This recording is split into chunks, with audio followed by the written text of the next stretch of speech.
Last week I did a video on my views of Afghanistan, and it's been looking really bad on the news lately. So The Hill posted a video this morning, and I wanted to use it as kind of a start point for some of our conversation. So let's watch this video together, and I've got some comments. Okay, to start with, this is not a political disaster for President Biden. Yes, if you look at today, politically, it's not a good stance. However, like I've said before, in 30, 60, 90 days, we're not going to look at Afghanistan as being a political disaster for the president. So let's continue on.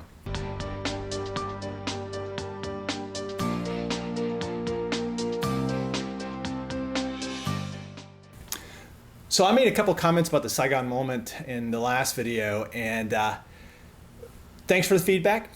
But this is what I mean.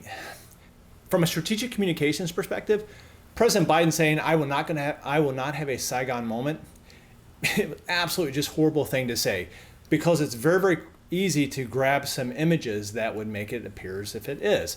So for instance, like the Chinooks taking people off the embassy roof in Saigon in 75 compared to Chinooks flying off with people inside. Yeah, it looks like Saigon. However, remember what I said in the first video, Ford's popularity actually increased after Saigon in 75. So I think that's the situation that Biden's going to be in. His polls are going to increase, but for right this moment, it's a really, really bad strategic communications view. Let's continue.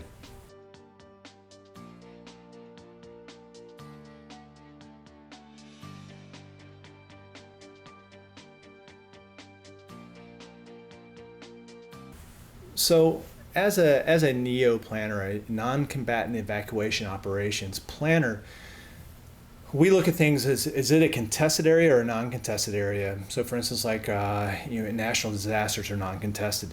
This is a contested area, so there is an expectation from a planner that we're going to have some type of conflict between the evacuators, the evacuees, and possible people on the ground in the area that are enemies of the United States. So where the optics is bad, this from a planning perspective, unfortunately, this is kind of expected. Let's continue.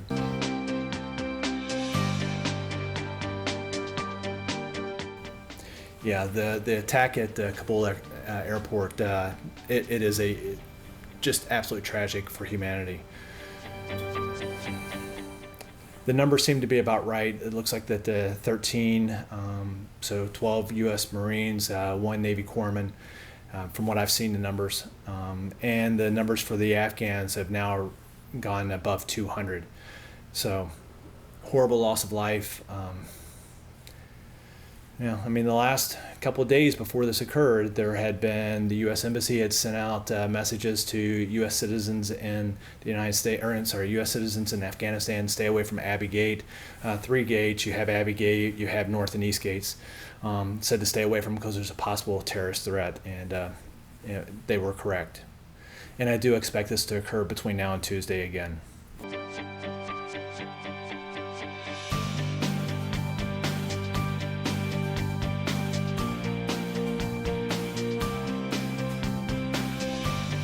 Yes, like I said, most Americans want the United States to be out of Afghanistan. All right, so let's talk real quick about the agreement that President Trump made.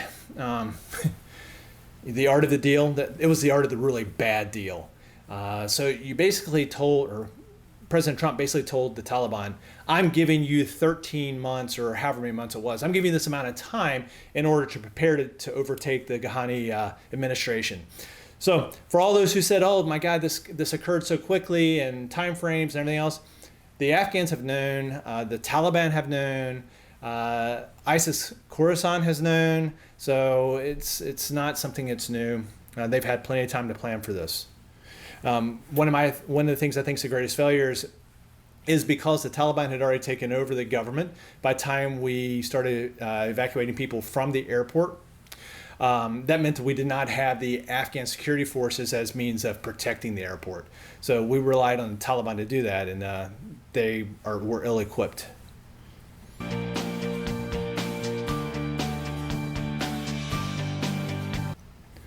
I'm not in country, so I'm just going to make a spitball guess at this.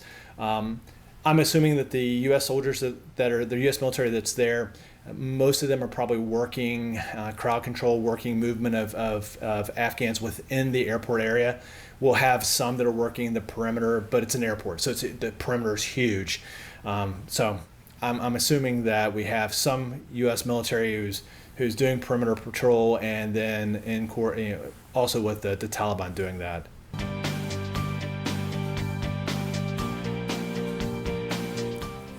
Absolutely agree.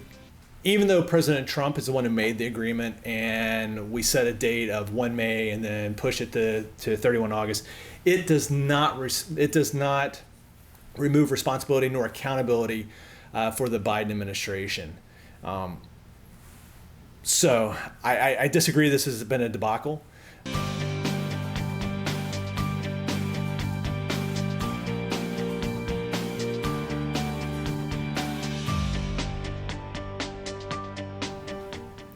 Yeah, the images will be played over and over and over and over. It will become the meme of 2022, 2024 for Republicans running against Democrats, and in 2024 for whoever the Republican candidate is, whether it's the governor of Florida, Haley, or President Trump.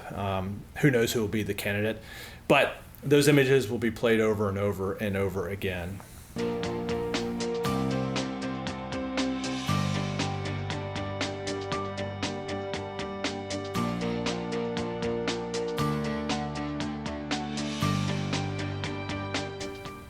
One of the things I wanted to bring up, and this is kind of reminding me of that, Kevin McCarthy made the comment the other day that that our Congress should be in session deciding it, just like the British Parliament.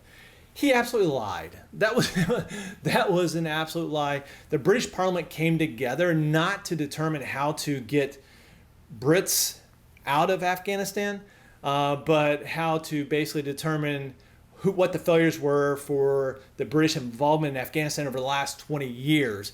What should the Brits do? Should they stand up? Or, should they stay? It had nothing to do with trying to get Brits out of country, like McCarthy said. So that's a side note. I think one of the biggest failures we have politically is we have known for 20 years that the war in Afghanistan would end.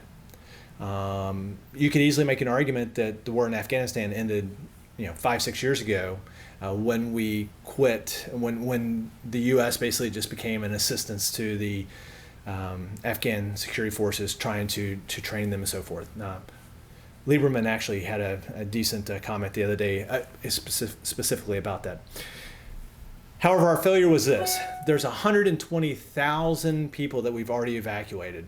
If you remember from my video earlier, I said there'd be about 15,000 U.S. citizens, probably about 50,000 Afghans who were SIVs who had supported the United States, NATO, and the UN. And we're down 120,000. So either my numbers were grossly wrong, and we've had 60,000 more people who have supported the coalition, or that's 60,000 people who are asylum seekers. And I think it's the problem we have, is that we didn't have that conversation. We didn't decide as a nation by Congress that we would be willing to accept X amount of people from Afghanistan who are asylum seekers, X amount of people from Afghanistan who are SIVs, and working with our coalition partners to see who would take what. So a lot of what you see on television right now are not U.S. citizens trying to get out. There are some, about 500 it appears, the State Department said. But the majority of the people that we're trying to evacuate out of Afghanistan right now are asylum seekers. So the question becomes, should we absorb those asylum seekers because they're trying to leave a country like that the Taliban's getting ready to completely control? So let me know your thoughts. I mean, should we accept asylum seekers? Should they just be vetted through the normal process? Or should they, as we saw yesterday, land at Dulles Airport, and we're trying to sort out what we're going to do? So more to follow. Thanks for watching.